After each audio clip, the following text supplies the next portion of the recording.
Napoleon Bonaparte, born on the small island of Corsica, is one of the most famous men to have ever lived, hailed as the man of the 19th century. Even his very name is used as a word to describe something momentous, colossal, Napoleonic. A rags to riches story, Napoleon was only 24 years old when he became a general, and 35 when he crowned himself Emperor of the French. Charismatic leader of men, brilliant politician, and a military genius, Napoleon fought 60 battles in his career and only lost 7 of them, making him the most victorious general in history. Not since the days of ancient Rome and the Caesars had one man conquered so much of Europe, or held so much power. The so-called man of destiny and a mass of contradictions, Napoleon remains something of an enigma, at times a hopeless romantic idealist, and the bitterest of cynics. His iron will, sheer intellect, and of course his fiery temperament, captivated or alarmed.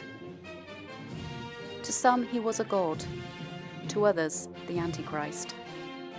And his meteoric rise and then crushing downfall has been compared to a Greek tragedy. After less than 15 years in power, in the last of 7 wars formed against him by coalitions of European monarchs, Napoleon was finally defeated at the Battle of Waterloo and exiled to the remote rocky island of St. Helena in the middle of the Atlantic Ocean. At the end of his life, reflecting on his misfortunes, Napoleon's analysis was, "I have too much ambition and a spirit of fire." This is the story of Napoleon and the dawn of a new age.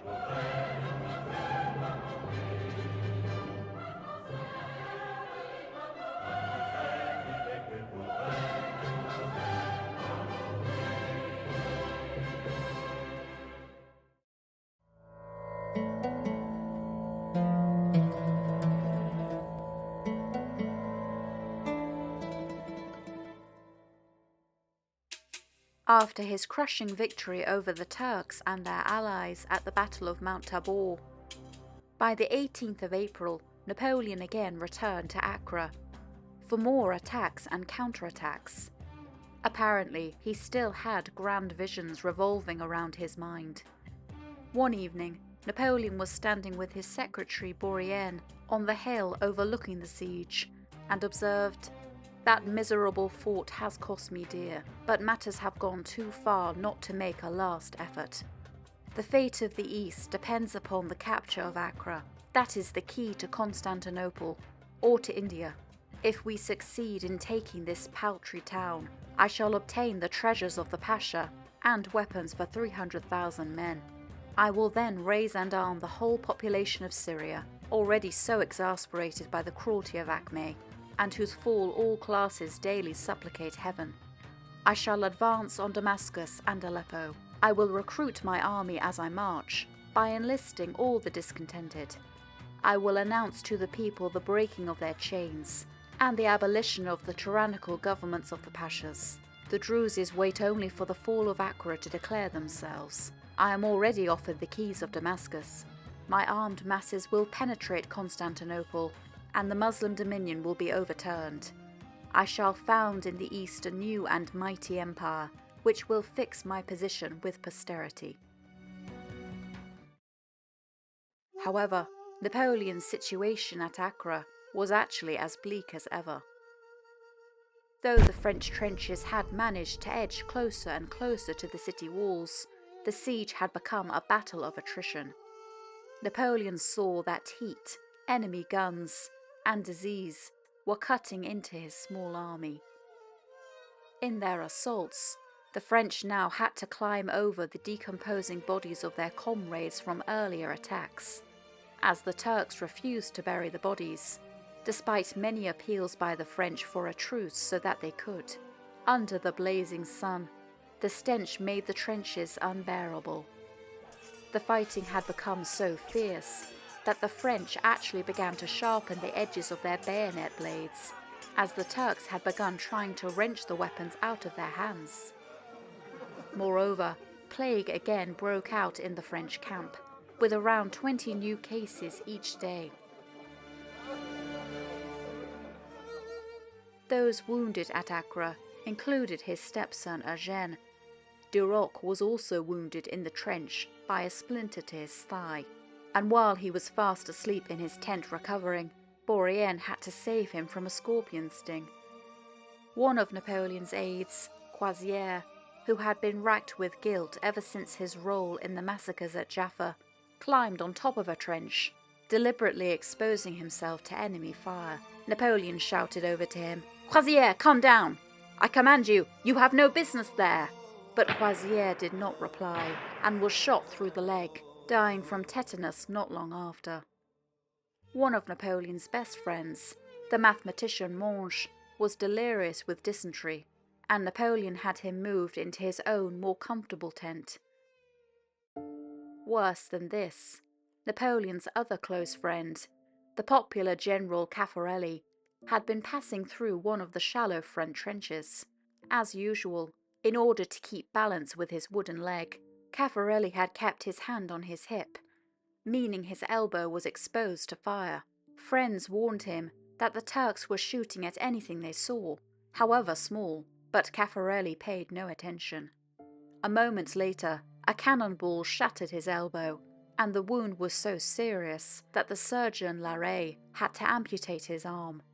But all Caffarelli could think about was learning to write with his left hand, and finding ways of continuing to serve in the army with only one arm and one leg.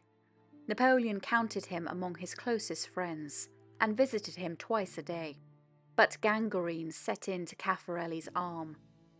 A downcast Bourrienne entered Napoleon's tent. Caffarelli, he told him, had asked for a preface by Voltaire to be read to him, and during the reading had passed out. He was so keen to hear that preface, Napoleon murmured, and hurried over to see his friend. But he found Caffarelli still unconscious, and during the night, after 18 days of suffering, he died. Especially since Josephine's infidelity, Napoleon put great store in his friendships with his officers. In the order of the day, Napoleon wrote, "Our universal regrets accompany General Caffarelli to the grave. The army has lost one of its bravest leaders, Egypt one of its legislators, France one of our best citizens, and science an illustrious scholar." Napoleon had Caffarelli's heart embalmed and placed in an urn, which became one of his most treasured possessions, which he took with him wherever he lived. One of the strongest traits of the French army at this time was the comradeship that existed between men of high and low rank. The officers were at the forefront of the action, a key aspect of their service that won them their soldiers' affection and respect. The impulsive General Lannes was hit by a bullet at the front of the fortifications, and the few survivors dived back into the trenches. However, Lannes commanded not only the respect of his men, but also their friendship. A captain ran out and dragged him back to safety by his heels, and Lannes never forgot his bravery. When they returned to France, Lannes not only set this man up in his own business, but often went to stay with him. In one bombardment from Acre, Berthier's aide-de-camp was killed standing right next to Napoleon, and, as a cannonball whizzed by, Napoleon was violently thrown back into Berthier's arms. While giving some orders in the trenches, a bombshell landed at Napoleon's feet, and 2 grenadiers leapt forward to shield him from the blast. The shell exploded, blowing a hole in the earth big enough to bury a cart. All 3 men were thrown into this crater and showered with stones and sand. One of the grenadiers was severely wounded, but Napoleon escaped with only a few bruises, and immediately promoted both men to the rank of officers. As one of his generals wryly remarked, "We are attacking Turkish style, a fortress defended European style." Knowing the longing of most French troops to return home and their despair when their fleet had been destroyed, Sir Sidney Smith had paper proclamations thrown from the ramparts, offering to safely sail back to France every soldier who deserted Napoleon. Can you doubt that, in sending you to such a remote country, the Directory had any aim other than to exile you from France, and to make every one of you perish? Napoleon responded with a counter-proclamation to his troops, in which he claimed that the English commodore had actually gone insane and was a sort of lunatic. This provoked Sir Sidney so much that he sent a challenge to Napoleon to meet him in single combat for a duel under the city walls, which Napoleon snubbed. "If Sir Sidney will send Marlborough from his grave to meet me, I will think of it. In the meantime, if the gallant Commodore wishes to display his personal prowess, I will neutralize a few yards of the beach and send a tall grenadier with whom he can run a tilt." Sir Sidney then devised the forging of a letter from Napoleon to the Directory, in which he bemoaned his army's peril. Copies were scattered around the French camp, and it was said that when one was handed to Napoleon, he tore it up in a rage and forbade anyone from mentioning it again. But easily Sir Sidney's finest piece of psychological warfare was not misinformation, but simply giving Napoleon true information. Under a flag of truce, Sidney Smith sent over a few recent British and European newspapers, from which Napoleon was able to piece together the series of disasters that had recently befallen the French army in Europe. Now he read of General Jourdan's defeats in Germany and General Scherer's in Italy, so that now only Genoa remained to the French in Italy. Napoleon's brainchild, the Cisalpine Republic, had been invaded and had collapsed. And there was a fresh civil war in the Vendée in France itself. These newspapers made him realize, as Napoleon later explained, that it was impossible to expect reinforcements from France in its current state, without which nothing more could be done in Egypt. Napoleon had finally received his heavy siege guns, but he was running out of time. He knew it might only be a matter of weeks before the Turkish army at Rhodes made its move, and he feared having to recross the Sinai Desert in high summer, when the heat would be lethal. On the 4th of May, the French tried a surprise attack on Acre, only to once again fail. According to Pérouse, since nothing could turn our troops back, the Turks began throwing barrels filled with gunpowder at us. Our soldiers choked on the endless explosions and suffered severe burns. 3 days later, with the sails of its Anglo-Turkish naval relief force of 40 ships seen on the horizon, the army at Rhodes made an appearance, bringing the enemy supplies and reinforcements of thousands of men. Napoleon sent land to try to storm the city. If Acre was to fall, then it must fall immediately, before these reinforcements landed. Napoleon ordered the 69th Regiment to make an all-out attack. They managed to break into the city, and the capture was on the verge of success. The enterprising Lannes even managed to plant a French flag on the northeast tower, but no further. Just in the nick of time, Sidney Smith landed some English sailors, and fresh to the battle, they hauled the French back. Many troops remained trapped in the walls, isolated and running out of ammunition, and were bayoneted to death. The 8th attack occurred the next day. "Nothing could be more beautiful than Kléber on the day of battle," Napoleon declared, as Kléber unflinchingly led his men forward. Despite Kléber and Murat personally leading from the front and scaling Acre's walls, they had no more success than before, with 17 officers killed. When Napoleon saw that Acre was again lost to him, he flew into a rage and rounded on the 69th Regiment, proclaiming them sissies and threatening to make them wear women's clothes. "I'll dress you up in skirts," Napoleon shouted. But by now, Napoleon was describing Acre to Berthier as a mere grain of sand, an indication that he was considering abandoning the siege. The ratio of forces had become extremely unfavourable. French losses reached 500 killed and 1,800 wounded or sick. The only good news was the death of the royalist Frenchman, Philippot, on the 1st of May, from sunstroke of all things. On the 10th of May, a French brigade attacked Acre at dawn. An eyewitness recalled that some broke into the city, but assailed by a hail of bullets, and finding new entrenchments there, they were forced to return to the breach. There they fought for 2 hours, cut down by crossfire. It was to be the last attack. The next day, Napoleon reluctantly decided to abandon the siege and to return to Egypt. On the 17th of May, Napoleon officially ended the siege of Acre after a proclamation to his troops, which, when he reread it a few years later, he ruefully admitted was a bit charlatan. "Soldiers, you have crossed the desert, which separates Asia from Africa, with the speed of an Arab force. The army, which was on its march to invade Egypt, is destroyed. You have taken its general, its artillery, camels and baggage. You have captured all the fortified posts which secure the wells of the desert. You have dispersed at Mount Tabor those swarms of brigands, collected from all parts of Asia, hoping to share the plunder of Egypt.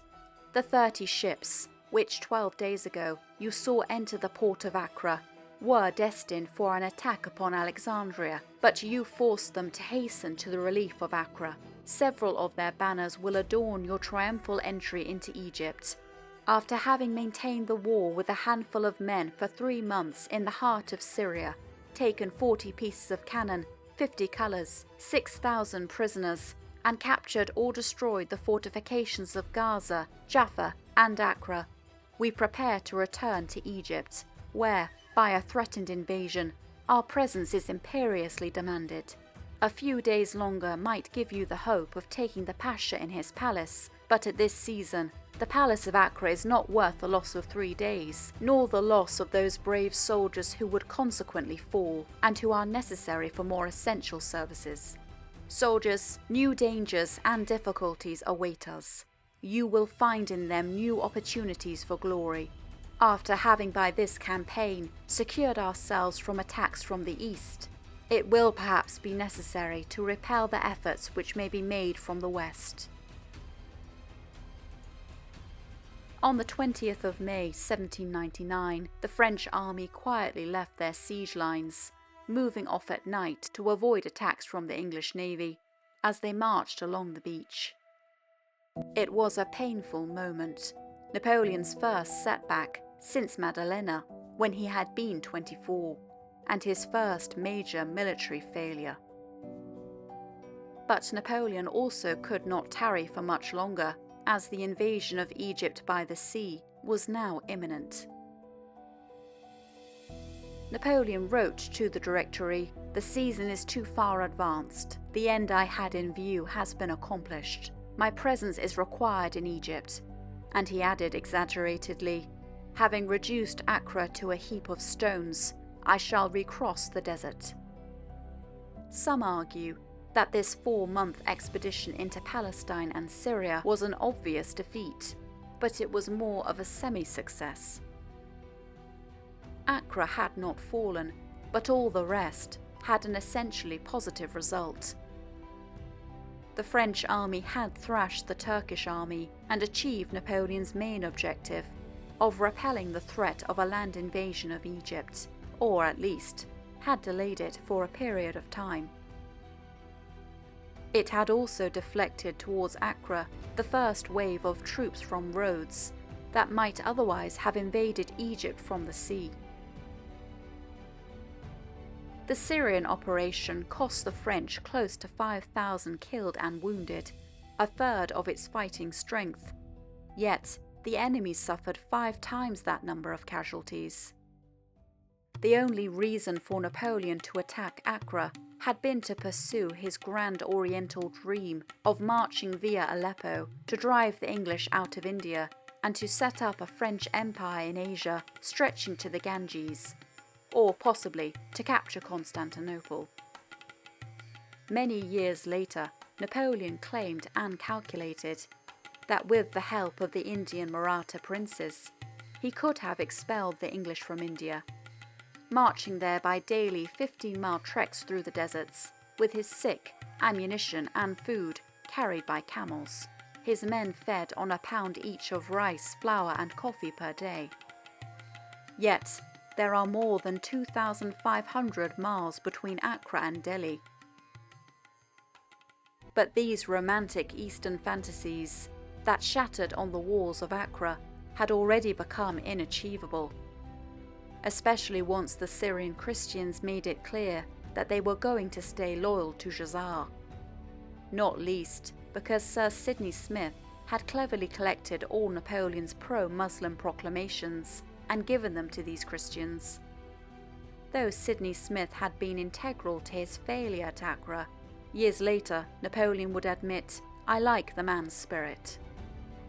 The stalemate at Acre ended Napoleon's dream of a French conquest embracing the Mediterranean, and any thought of becoming another Alexander the Great in Asia.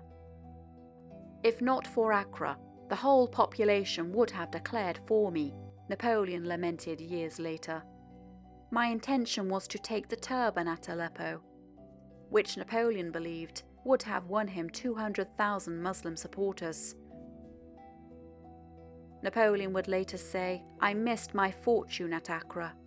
I think my imagination died at Acre."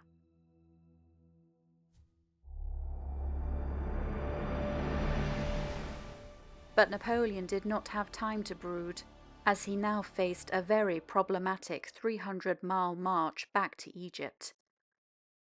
Whether because he was angry at the failure at Acre, or, more likely, in order to deter Khazar from harassing his retreat too closely, Napoleon used scorched earth tactics on the march back, laying waste to the Holy Land. At Tantura, the French were forced to abandon and spike half their cannon, as they did not have enough horses to pull all of them. Bourrienne recorded that they were buried in the sands of the beach. The soldiers seemed to forget their own sufferings, plunged in grief at the loss of their bronze guns, often the instruments of their triumphs, and which made Europe tremble. Napoleon also had to leave behind 15 badly wounded men in the hospital at Mount Carmel, in the care of the monks. All of them were massacred when the Turks arrived, and the monks were driven from the monastery they had occupied for centuries. On the retreat back towards Jaffa, harried by Arab tribesmen from Lebanon and Nablus, Napoleon's first care was to evacuate his wounded. Of the 8,000 French troops left, an estimated 2,000 were sick and wounded. He ordered his cavalry to dismount, and that all horses, mules and camels will be given to the wounded, the sick, and the plague-stricken who show any signs of life. Hardly had this order gone round, when Napoleon's groom showed up with his own horses. "Which horse," he asked, "did the commander want to reserve for himself?" At this, Napoleon angrily hit him with his riding crop, shouting, "Everyone not sick goes on foot, starting with me." This made for good theatre, unless you were the groom, and Lavalette said it was the first time he had ever seen Napoleon hit someone.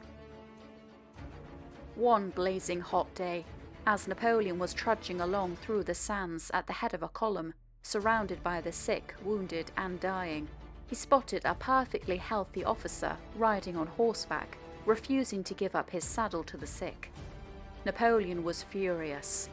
With one blow from the hilt of his sword, he knocked the officer off the horse, and then helped a wounded soldier into his saddle, a deed which was cheered by the troops.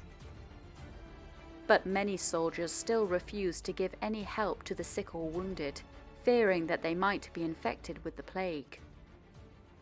Arriving in Jaffa on the 24th of May, Napoleon was confronted with yet another agonizing dilemma. The bubonic plague was still rampant there, and now several hundred men had been struck down with it. D'Augereau recalled, "Nothing could have been more horrible than the sights brought before our eyes in the port of Jaffa throughout our stay there. The dead and dying were everywhere, begging passers-by for treatment, or, fearful of being abandoned, praying to be taken on board ship. There were plague victims in every corner, lying in tents and on the cobblestones, and the hospitals were filled with them. Some were so ill that they could not even sit on a horse. With the grueling desert crossing ahead, Napoleon would have to decide what to do with these plague victims who could not make it back to Cairo. More than most commanders, Napoleon cared for his wounded and sick. Back in Cairo, he had had the best bread specially made for them, which it was forbidden to serve either to himself or to any general, and had ordered military bands to play outside the hospitals every day at noon to cheer them up. The plague-stricken remained separate from the main army. However, Napoleon always pitched his tent by their side, visited them almost every night, and was there each morning to see them file off for departure. Now, Napoleon visited the plague hospital at Jaffa and consulted with the chief physician, Desgenais. Napoleon walked through the hospital wards, calling out, "The Turks will be here in a few hours. Whoever feels strong enough, get up and come with us." If these men could not be evacuated, Napoleon knew that if they were still alive when the Turks got to them, they would be tortured and have their heads cut off. To avoid this suffering, one possibility was to put the worst plague victims out of their misery with a strong dose of opium. The other doctors were torn, but Desgenais disagreed, protesting that euthanasia was a breach of his Hippocratic oath. "My profession is to cure, not to kill," and said it would be best to leave them behind and let them take their chances. A compromise was reached. 250 of the worst plague-stricken troops, that the medical commission confirmed were terminal and not transportable, a Turkish medic gave a high dose of opium. This had the unexpected effect of making them vomit, with beneficial results for some of them, who recovered and got back to Egypt safely, as Napoleon had also left behind a guard of 500 men to protect them if the Turks arrived. But the rest of the men, which Napoleon himself put at 15, were killed by the overdose, an act which Napoleon always passionately defended. A general ought to act with his soldiers, as he would wish should be done to himself. Nor would any man under similar circumstances, who had the free use of his senses, have hesitated to prefer dying easily a few hours sooner than perish under the tortures of those barbarians. If my own son, and I believe I love my son as well as any father does his child, were in a similar situation with these men, I would advise it to be done, and if so situated myself, I would insist upon it, if I had sense enough and strength enough to demand it." Napoleon's aide, Andreossi, who was present, concluded that those few who were killed were past recovery, and that he did it out of humanity. However, the Jaffa mercy killings were to be twisted by British and Bourbon propagandists to blacken Napoleon's character. A few years later, the English spy and later MP, Sir Robert Wilson, wrote a damning report of the French expedition in Egypt, including that Napoleon had poisoned at Jaffa nearly 600 of his own sick and wounded soldiers, merely so that he would not have to care for them. A story which was circulated and believed throughout Europe. When hearing of this, Napoleon protested, "Do you think, if I had been capable of secretly poisoning my soldiers, or of such barbarities as driving my carriage over the dead and still bleeding bodies of the wounded, that my troops would have fought for me with an enthusiasm and affection without parallel? No, some would have shot me in passing.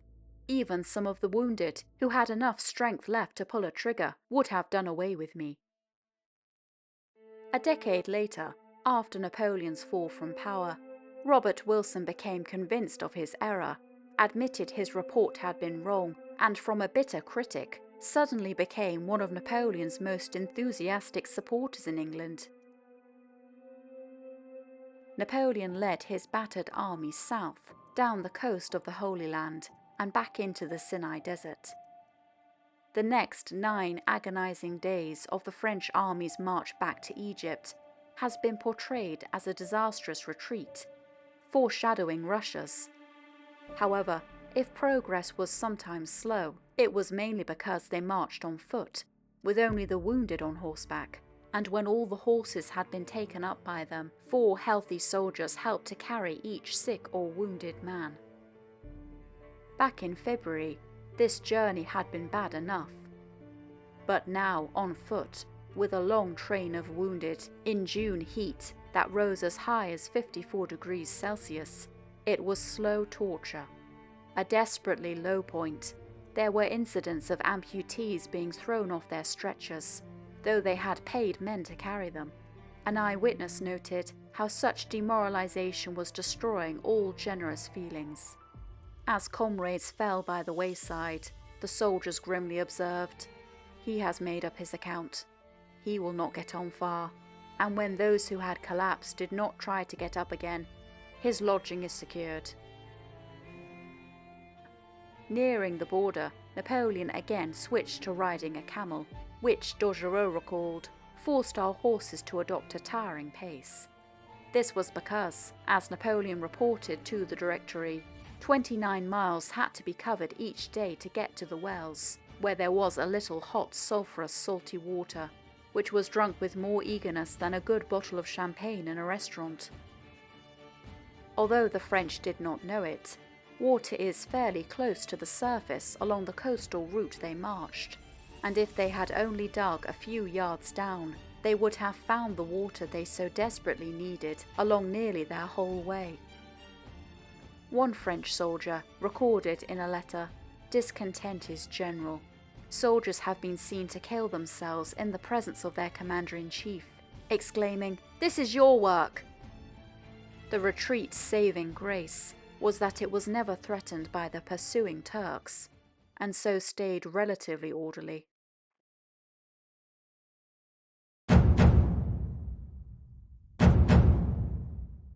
By early June, Napoleon had got the bulk of his army safely back to Egypt. Napoleon's arrival at Cairo on the 14th of June was triumphant, due to the fact that news of the victory of Mount Tabor had preceded the army's return.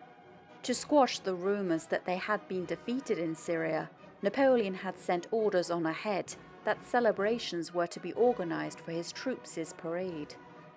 On entering Cairo, their paths were strewn with palm leaves, with captured enemy flags carried at the front, prisoners of war, and the bands playing victory marches. Still, Torturous recalled, "Although we put on all that we had of finery, still we presented a miserable appearance. We lacked everything. Most of us were without hats or boots." The Diwan welcomed Napoleon back, proclaiming he arrived at Cairo, the well-respected, the chief of the French army, General Bonaparte, who loves the religion of Mohammed. The leading sheikhs also came to welcome Napoleon and to express their utmost satisfaction at his return, though how sincerely might be doubted. The French army, meanwhile, recuperated over the next few weeks, and by mid-July, conditions had improved significantly. Egypt seems to us like another France, a second home. Our harsh memories are already fading. We have returned to our friends and comrades, and past sufferings are already forgotten, one officer-engineer wrote. However, the war was not over. Sir Sidney Smith convinced the Turks to press forward with their naval invasion of Egypt. He wrote reassuringly to Mustafa Pasha, "With an army of 25,000 men, you can cover yourself in immortal glory, for the French army is half destroyed, very dissatisfied, demoralized, and ready to revolt." On the 11th of July 1799, a fleet of 100 Anglo-Turkish ships landed an army on the peninsula of Aboukir, at the very spot where Admiral Nelson had destroyed the French fleet. This fresh army was made up of 18,000 Turks, trained by the English. Vizier Mustafa Pasha commanded it, helped yet again by Sidney Smith. With the support of the English cannons, they attacked the port of Aboukir, easily overwhelming the 300 French who defended it. All prisoners were immediately slaughtered and beheaded. When Murad Bey joined him, Mustafa remarked. "So these are the French whose presence you found so intolerable. All I need do is show my face and they flee before me." To which Murad Bey replied, "Thank God and the Prophet that the French are retreating, because if they return, you will be swept away like dust before the wind." Mustafa shrugged. But on the advice of Sidney Smith, he did not launch an attack on Cairo immediately, as he had intended. Instead, while he waited for more reinforcements to arrive, Mustafa decided to set up 3 defensive lines of trenches and parapets to establish a bridgehead, which, under the protection of the fleet's cannons, should have been unassailable. Napoleon learned of this long-expected invasion when he was in Cairo, on the afternoon of July the 15th. Once again, Napoleon needed to move quickly to defeat the enemy. He immediately recalled Désir from Upper Egypt and gathered every available man from Cairo to head towards Alexandria by forced marches. To safeguard his rear, Napoleon wrote to the Sheikhs of Al-Azhar, assuring them that he would crush the invaders and advised them to look to the public order at this time. Napoleon also wrote to the Grand Diwan, saying that among the invasion force was a Russian contingent, who abhor those who believe in the unity of God because, according to their lies, they believe that there are 3. A clever way of trying to use the Russians' orthodox faith against them by appealing to Muslim beliefs. Napoleon sent Marmont, the military commander of Alexandria, who he assumed would soon be besieged there, a list of tips, such as to only sleep during the day, sound the reveille well before dawn, make sure no officer undresses at night, and to keep a large number of dogs tied up outside the city walls to warn against stealth attacks. But Marmont reacted slowly and slackly. Napoleon reached Alexandria on the night of the 23rd of July, having gathered all his forces scattered throughout Egypt in 9 days. On the approach, they learned that the small French garrison in the fort of Aboukir had been beheaded in front of the Turkish commander, Mustafa. D'Augereau recorded, "This news had a very bad effect. The French do not like this cruel way of making war." On the morning of the 25th of July, Napoleon took up positions at the entrance to the peninsula of Aboukir. Just a year before, Napoleon had landed on that very beach with a fine army. And on this very spot, the French fleet had also been destroyed, and his soldiers were eager for vengeance. Napoleon stood overlooking the scene with Murat by his side. He knew that defeat would mean his ruin and that a partial victory would only prolong the conflict and make it impossible for him, without dishonor, to leave Egypt. If he was victorious, the destruction of his enemies would allow him to return to Paris as a triumphant conqueror. Aware of all these implications, Napoleon turned to Murat. "This battle will decide the fate of the world." Murat only replied, "At least of this war, but every French soldier feels now that he must conquer or die. And be assured, if ever infantry were charged to the teeth by cavalry, the Turks shall be tomorrow so charged by mine." Lannes had spent his recovery from his wounds in a jolting litter over miles of burning sand, but he was already now fit to lead, with 2,500 men on the right, Lannes with 2,400 men on the left, and Murat with 2,300 men in the centre with his cavalry and a Staines brigade. As usual before a battle, Napoleon minutely scrutinized the enemy positions, which was entrenched in 2 defensive lines, guarding the fortress of Aboukir at the tip of the peninsula. Seeing these positions, Napoleon was thrilled. If the French managed to break through, the enemy would be trapped against the sea with nowhere to run. He also noted that enemy forces, around 9,000, was continuing to land more troops, slowly reinforcing their position. Finishing his observations, Napoleon put in place a grand battery of artillery to try to destabilize the enemy defense and bombarded them for 2 hours. But time was working against Napoleon, as the longer he waited, the more the enemy was reinforcing. But that same delay would also bring his reinforcements under Kléber closer. At dawn, on the 25th of July, Napoleon ordered an immediate all-out attack on the enemy. Charges by Lannes and Lannoux broke through the Turks' first line within minutes and flanked them from behind. This was exploited by Murat and his cavalry in the centre. Decked out flamboyantly in plumes and a uniform that flashed in the sun with more gold braid than blue cloth, Murat made for an extraordinary spectacle at the head of his soldiers and swept round to cut off the Turks. Hemmed in against the sea, the Turks replied with a timid counterattack.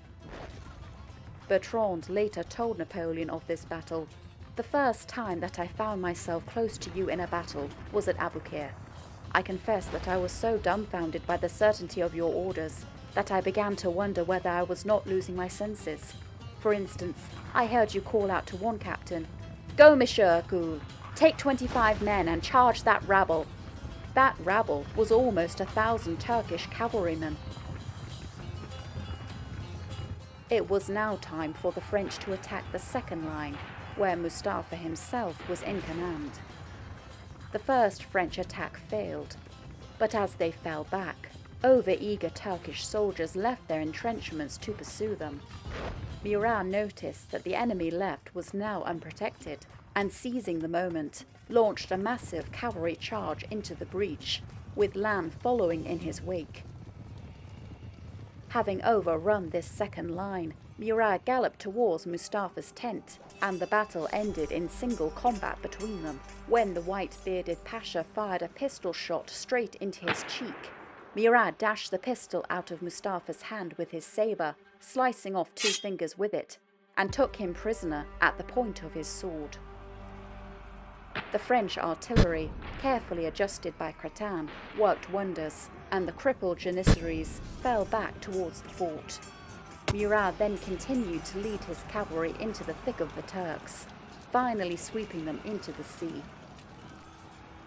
Gripped by panic, the Turks tried to save themselves by swimming towards the ships offshore. They were cut down on the beach or drowned en masse. Thousands of turbans floated on the waves. Lavalette recorded, "We were obliged to kill them all to a man, but they sold their lives dearly." By 1 p.m, the entire peninsula was conquered. Within a few hours, the Turkish army had been annihilated. Only a few managed to reach the ships. Sir Sidney Smith, who had selected the Turkish positions for the battle, fled on a boat, barely escaping capture. 10,000 were killed or wounded, and 3,000 captured as prisoners of war, who were treated well. 100 flags, 32 cannon, 400 horses, and all the baggage fell into French hands, who only suffered 200 dead and less than 800 wounded. Once the fighting had died down, the captured leader of the Turkish army, the Pasha Mustafa, was sent to Napoleon, who was polite and told him, "I will take care to inform the Sultan of the courage you have shown." Mustafa replied, "You may save yourself that trouble. My master knows me better than you can." General Kléber rejoined Napoleon soon after the battle had ended. He was hardly Napoleon's biggest fan, and before at Acre had contemptuously muttered of him, "There goes the little scoundrel. He's no bigger than my boot." But now he became emotional. Falling into his arms, he declared, "My general, permit me to embrace you. You are as great as the entire world, but the world is too small a place for you. I have witnessed many battles, but none as beautiful and successful as this one." Only 2,500 Turks still resisted in the fort of Aboukir, and Napoleon offered to let them safely return back to their Turkish ships if they surrendered. Holed up for another week, but driven mad by hunger and thirst, they eventually emerged and surrendered on the 2nd of August. Sergeant Francois recalled, "They looked like ghosts. They came out of the fort, bowed, and asked for death. But our commanders and soldiers, forgetting their previous hatred for the enemy, felt compassion for them, caused by their terrible condition. We gave them water and food. The Turks ate so ravenously that 400 of them died from indigestion before they could be evacuated. Murat, who had received a bullet through the cheek, which luckily had not hit any bones, wrote home, "Tell all the young ladies that even if Murat has lost some of his good looks, they won't find that he has lost any of his bravery in the war of love." Lannes had also been wounded again, this time in the thigh, and he and Murat, who vied to outdo each other in dash and bravery, already hated each other. Laid side by side in hospital, Lannes relished the fact that he could freely insult his rival, whose face was swaddled with bandages. Napoleon's strategy, combined with Murat's courage, made Aboukir an important and timely French victory. It wiped out the stain of Acre. Napoleon triumphantly proclaimed in a bulletin to his army, "The name of Aboukir was fatal to all Frenchmen. The 25th of July has made it glorious." Immensely happy after Aboukir, he was soon disenchanted.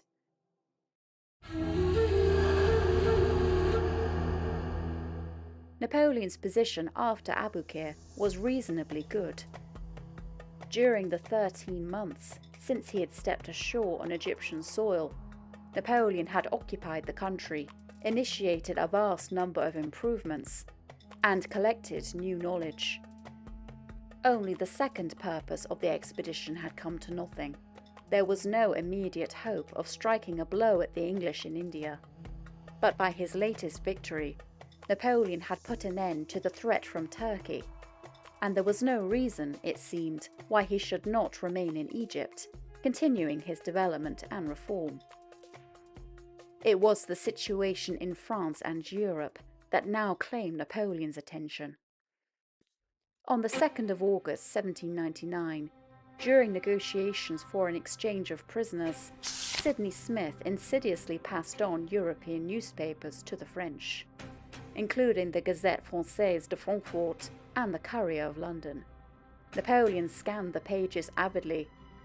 Dating back to the month of June, the news carried by them described the situation in France. Napoleon's worst suspicions were confirmed. On all fronts, he discovered that France had fallen into an unbelievably dire situation that plunged him into concern and anger.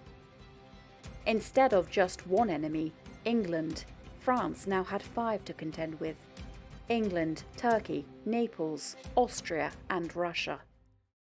This was due to the efforts of the English Prime Minister, William Pitt. When Austria, after being defeated in Italy by Napoleon, had signed the Peace of Campo Formio, Pitt had refused to support the peace initiative by also coming to terms with France. On the contrary, Pitt had launched a major diplomatic offensive and doled out huge amounts of money to rekindle the war against France. And he succeeded. At the end of December 1798, a second coalition of the old European monarchies, England, Austria, Russia, and Naples, had been formed against the French Republic. And it was Pitt who had managed to get Turkey to reverse its alliance with France, join the coalition, and attack the French in Egypt. As a result, in a single year, after a series of defeats, the Directory had frittered away all France's conquests since Napoleon's departure. An Anglo-Russian army had landed in Holland, an Austro-Russian army had invaded Switzerland and captured Zurich. In Germany, Archduke Charles, who Napoleon had defeated in Italy, had now bested the French, and so Germany was lost. In Italy, the Austro-Russian armies had defeated Scherer on the Adige and Moreau on the Adda. Mantua was being besieged by the enemy. The United Italian States of the Cisalpine Republic had ceased to exist, and all of Napoleon's constructive work there was for now undone. Suvorov's Cossacks patrolled the French border in the Alps. A Turco-Russian fleet had captured Corfu, Malta, key to the eastern Mediterranean, and the vital communications link with Egypt, was in a critical state, as a riot had broken out and Nelson had besieged the island. As for Egypt, the Directory had disbanded the Convoy of Egypt, the organisation responsible for its logistical support. This was why the French government had not responded to Napoleon's requests for reinforcements and money. They had simply condemned Egypt to a long suffocation. Egypt was of no possible use as a French colony when the Mediterranean was swarming with hostile English, Russian, and Turkish ships. Within France itself, the Vendée had again fallen into revolt, and anarchy was becoming general. Worse even than this, France was in a state of economic collapse. According to the newspapers, it would only be a matter of time before the Republic was overthrown, and the heir to the Bourbons, Louis XVIII, sat on the French throne. The only good news was that France's Atlantic fleet was still intact. Cruising the Mediterranean, it had not dared to pass Gibraltar, as it had been ordered to do, for fear of the English navy. Instead, their ships had returned to Toulon, where they safely remained. "Can it be true?" Napoleon exclaimed. "Poor France! What have they done, the rogues?" Napoleon had a decision to make. He could wait for orders from the French government in Paris, but these would probably never get through the English blockade.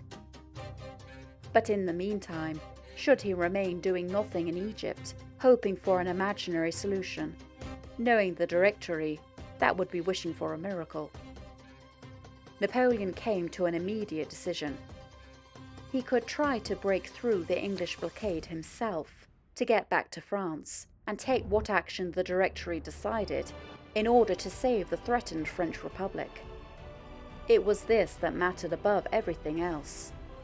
Egypt was only a sideshow. Indeed, if the French Republic itself was invaded and overthrown by its enemies, all further efforts in Egypt would be doomed anyway, with its army having no chance of reinforcement or resupply. Napoleon later asserted, "I had to take all the risks, for my place was the spot where I could be of most use." Destiny, Napoleon may well have thought, deciding against the East, was only guiding him back to the West. But this meant effectively abandoning the French army in Egypt, a decision for which Napoleon has been severely condemned. For his critics, this was the unprincipled and cowardly act of a deserter who cared only about his own glory. However, the Directory had given Napoleon full powers, including the ability to name his own successor, if necessary. Moreover, it is now known that leaving his post in Egypt was exactly what the French government wanted him to do. In a letter which they had sent to him on the 26th of May, but which had been intercepted, the Directory told Napoleon that the serious and almost alarming turn that the war has taken requires the Republic to concentrate its forces, and they recalled Napoleon back to France. They had also sent orders to Admiral Brieux in Toulon, in hope that he would employ all the means in his power to make himself master of the Mediterranean and to sail to Egypt to bring back the army under your command. In their letter to Napoleon, they wrote, "You will be able to judge for yourself, Citizen General, if it is safe to leave part of your army behind in Egypt, and the Directory authorizes you, in this case, to hand over your command to whomsoever you consider best suited to the task.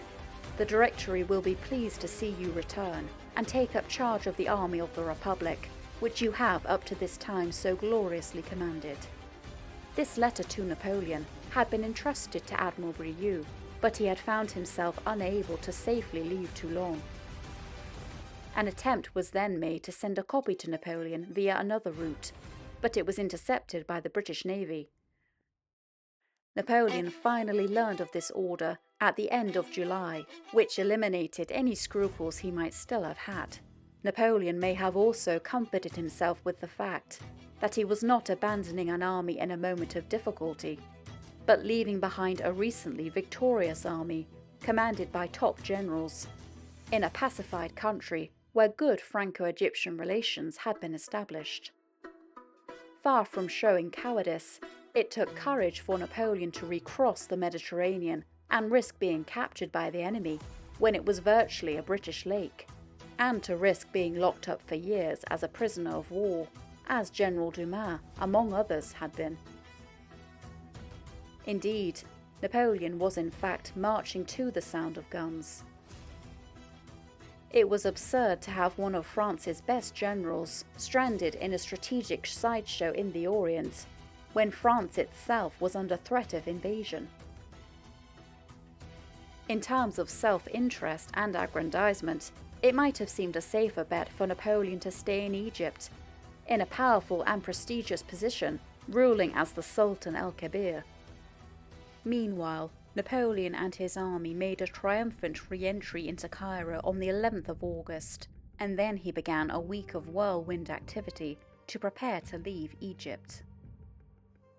Napoleon spread around a cover story that he would be leaving the city on an expedition to the Delta, followed by a visit to the Natron Lakes, and then to Fayoum, all of which would keep him from Cairo for some time.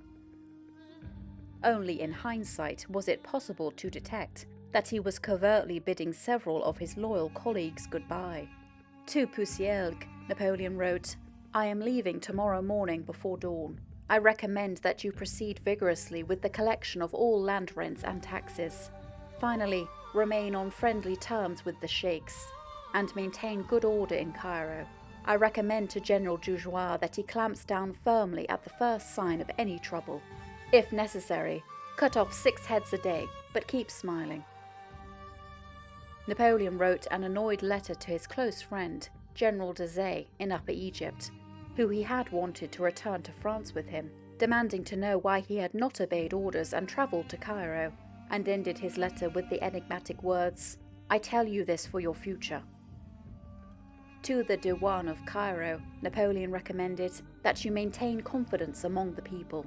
Tell them frequently that I love the Muslims and that my intention is to make them happy. Make them understand that I have 2 means to manage people: persuasion and force. With one I make friends, and with the other I destroy my enemies. By contrast, Napoleon's parting proclamation to the French army was intended to reassure it. News from Europe has convinced me to depart for France. The interest of the nation, its glory, my obedience, the extraordinary events that have just happened, all of these have decided me to pass through the enemy fleets and return to Europe. The army will soon hear of me. At present, I cannot say more. It costs me much pain to leave soldiers to whom I am strongly attached, but it will only be for a short time, and the general I leave in command has the government's confidence as well as mine. As a final formality, Napoleon asked for a statement of losses suffered by the army of Egypt. From their landing, the total losses were nearly 9,000, and notably, illness and accidents, over 4,000, had killed nearly as many as battle. Then, Napoleon made one final stab at peace with the Sultan of Turkey, sending him a letter through his vizier, Mustafa Pasha. "I urge you to cease these expensive and pointless armaments. Your enemies are not in Egypt. They are on the Bosphorus, at Corfu, and in the islands. Prepare to deploy the standard of the Prophet not against France, but against the Russians and Austrians, who are laughing at the pointless war between us. Once you are sufficiently weakened, they will loudly announce the claims they already hold against you." On the 17th of August, Napoleon received a report from Admiral Ganteaume, a survivor of the naval disaster at Aboukir Bay, sent 3 days before from Alexandria, which revealed that Sir Sidney Smith had temporarily lifted the blockade to replenish his supplies. It seemed as if the coast would be clear for a few days. There was no time to lose, and Napoleon decided to leave Cairo that very night. By midnight, Napoleon's headquarters at the palace was a hive of activity, and a string of more than 20 camels was lined up in the front courtyard. seemingly prepared for the expedition to the Delta. His selected entourage leaving for France were gathering in the garden at the back of the palace. The key men Napoleon invited to join him on his return were Murat, Andreossi, Marmont, Berthier, Bessier, and Lannes, who was still on crutches, and had just discovered from a letter that his wife had been unfaithful, having given birth to a baby boy 14 months after he had left France. Napoleon also took along his stepson, Eugène, and the scholars Denon, Monge, and Berthollet, and he was pacing up and down talking about science with the latter, in an attempt to take his mind off what was happening. On returning to Cairo, Napoleon had revived his relationship with Pauline Fouret, but he decided not to take her with him back to France. According to an eyewitness, Pauline, probably trying to overhear what was going on, was also in the garden, strolling along an adjoining path, dressed in a tight-fitting hussar's uniform. From time to time, as he often did on normal days when in the garden, Napoleon went over to Madame Fouret, giving her a few little friendly pats on the bottom, saying to her with such cheerfulness as to dispel any suspicion she might have, "This looks like a little hussar who's spying on me." Astonishingly, Pauline had not been let in on the secret. As far as she knew, Napoleon was going off to the Delta and would be back in a week or two. Clearly, Napoleon could not face telling Pauline that he wasn't taking her with him. Perhaps he decided against it because the risk of capture on the voyage was high, or, more likely, because he wanted to save himself the fresh personal scandal of returning to France arm in arm with his mistress. And so, with a hurried kiss, Napoleon said his final goodbye to a clueless Pauline. Only once he had set sail from Egypt, in a short note which was handed to her, did Pauline learn that he'd left her behind. However, Napoleon left her everything he had in Cairo, including the luxurious palace and its contents, and he left orders that Pauline was to rejoin him in France as soon as possible, sailing back by the first armed ship. Just after midnight, Napoleon and his entourage quietly set off for Boulac, where they boarded a river ship at 3 a.m. Next day, as they were sailing down the Nile, Napoleon sent a letter to General Kléber, his second in command. "Please report at once to Rosetta in person. I have to confer with you on an extremely important matter." At this meeting, Napoleon planned to reveal to Kléber that he was returning to France, and that he was leaving him in command, possibly because he did not want to confront Kléber, whose explosive reaction was predictable, as Bourrienne claimed, and Admiral Ganteaume's haste to sail immediately in case the English fleet reappeared. This meeting never took place. For the same reason, Napoleon could not wait for Desaix or Junot, who were both too far away to join him, and had to follow him back to France later. Napoleon's detailed written instructions to General Kléber covered all eventualities. Of course, Kléber was required to keep hold of Egypt, but in extreme circumstances, he was authorized to negotiate its evacuation if there were no other way of saving the army. Napoleon promised his wholehearted support. "The army that I leave to you is composed of my children. I will regard any day as wasted when I do not do something for this army, and to consolidate the magnificent establishment whose foundations we have just laid. In France, my everyday concern will be to obtain reinforcements for the army of Egypt. You will know better than anyone, Citizen General, how important the possession of Egypt is for France. The evacuation of this beautiful province would be a misfortune, exceeded only by the possibility that it would fall into other European hands. I leave Egypt with the greatest regret. I will be with you in heart and spirit. Your successes will be as important to me as those I achieve myself." On the afternoon of the 24th of August, Napoleon's entourage, now on horseback, skirted Alexandria to meet General Menou and Admiral Ganteaume on the beach. They had formed a small convoy of 4 ships, one of which was the Muron, named after Napoleon's devoted aide-de-camp from the Italian campaign, who had sacrificed his life by shielding him from a bullet on the bridge of Acre. Napoleon led General Menou to one side, told him for the first time what was happening and gave him a package containing letters of instruction before stepping aboard the ship. When the outspoken General Kléber discovered that Napoleon, who he sometimes called that Corsican runt, had left Egypt, he was not pleased by his sudden promotion. "The bird has flown the coop," he announced to his officers. "That bugger has deserted us with his breeches full of shit. When we get back to Europe, we'll rub his face in it." It turned out that that particular pleasure would be denied to Kléber. But having succeeded Napoleon in command, Kléber clearly also saw his mistress Pauline as one of the inherited perks of the position, and she briefly became his lover. Early the next year, in 1800, the troops Napoleon left behind were supposed to be honourably evacuated under the terms of a treaty Kléber negotiated with Sir Sidney Smith. But the English Admiral Keith reneged on this treaty and sent an amphibious assault force of 30,000 Mamelukes against Kléber, who defeated them at the Battle of Heliopolis in March 1800, and then went on to suppress another revolt in Cairo. But in June 1800, a 24-year-old student called Suleiman, bribed by the Turks, stabbed General Kléber while he was walking in the garden of his palace. Suleiman appeared to be begging, and when he shook Kléber's hand, he stabbed him in the heart, stomach, arm, and then his cheek. Kléber's chief engineer tried to defend him, but he was also stabbed, and the assassin ran off to hide in a park near the palace. He was quickly caught, tortured, and then gruesomely executed in a public square, in the Egyptian style. His right arm was burned off to the bone, and he was then impaled with a spike driven into his rectum up to his chest.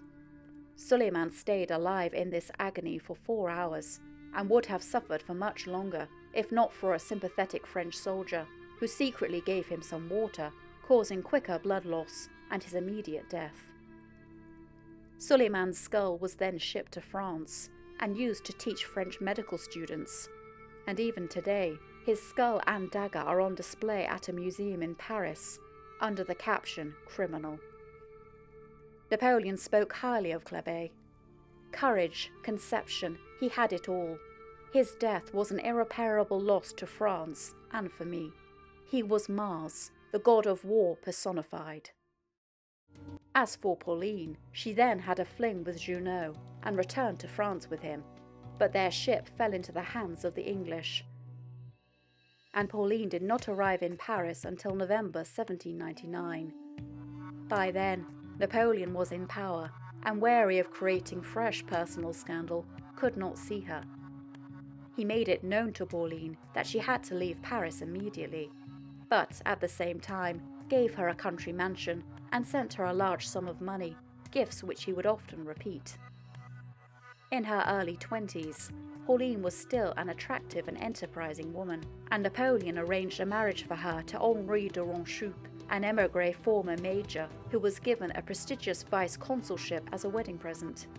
However, Pauline was never on close terms with him, and seemed to have rarely been away from Paris, spending her time painting, playing the harp, writing 2 romantic novels, and growing increasingly eccentric.